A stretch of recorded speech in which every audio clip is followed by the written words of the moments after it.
Bonjour, je suis Sandrine Escribe, infirmière stomathérapeute, conseil pour la société FSK. Je travaille chez eux depuis maintenant quasiment 5 ans et je suis stomathérapeute depuis 2011. Aujourd'hui, je vais vous parler de l'éventration. L'éventration est malheureusement une complication qui peut arriver chez nos patients stomisés dans 30 à 50% des cas. Elle est due à quoi? Tout simplement, quand on vous a opéré, on a dû couper le péritoine pour pouvoir vous opérer et on a recousu ce péritoine. Mais parfois, le péritoine se redéchire et les intestins passent au travers du trou et provoquent une bosse au niveau de votre ventre. Plus les intestins vont passer, plus ils vont agrandir le trou et donc plus votre éventration va se majorer.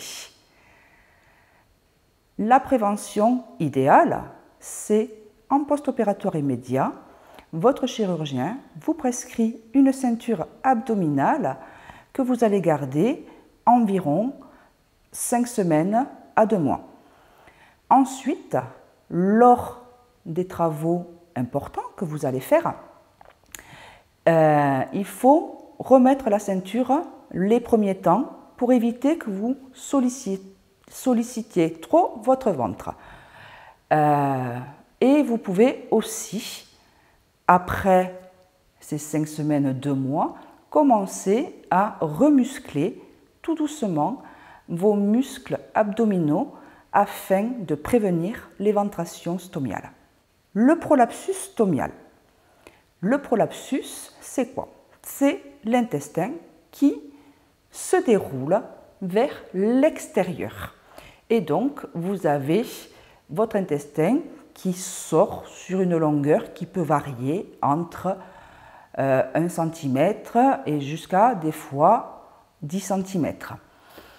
C'est toujours impressionnant puisqu'on a beaucoup de muqueuses qui sortent dans la poche et il faut impérativement re-rentrer l'intestin en s'allongeant, en lui mettant de l'eau froide dessus puisque l'intestin n'aime pas du tout l'eau froide et donc du coup normalement il va progressivement re-rentrer et il faut éviter l'œdème. L'œdème, c'est quand l'intestin se gorge d'eau et du coup il gonfle et ça peut arrêter le transit. Donc on va utiliser du sucre. Alors les gens disent du sucre, mais oui, du sucre en poudre, du sucre glace, du sucre cristallin, comme vous voulez, mais il faut mettre du sucre pour que ce sucre absorbe l'eau contenue dans l'intestin et évite l'œdème.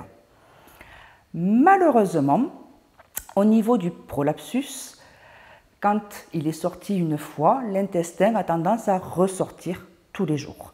Donc il faut le rentrer tous les jours. Pour prévenir cette sortie, on peut aussi mettre en place des ceintures abdominales qui vont maintenir en place l'intestin. Au niveau de ces ceintures, on n'est pas obligé de mettre quelque chose qui serre trop, mais elle se met toujours en position allongée quand l'intestin est à l'intérieur du ventre. Et on la serre en laissant passer sa main pour pouvoir, bien sûr, que le transit se fasse. C'est des ceintures qui sont bien sûr non trouées, puisque si on troue la ceinture, forcément, l'intestin, lui, va ressortir. Au niveau chirurgical, on peut être repris de son prolapsus, mais souvent, ça revient. Pourquoi? Parce qu'il n'y a plus de paroi abdominale pour retenir correctement l'intestin.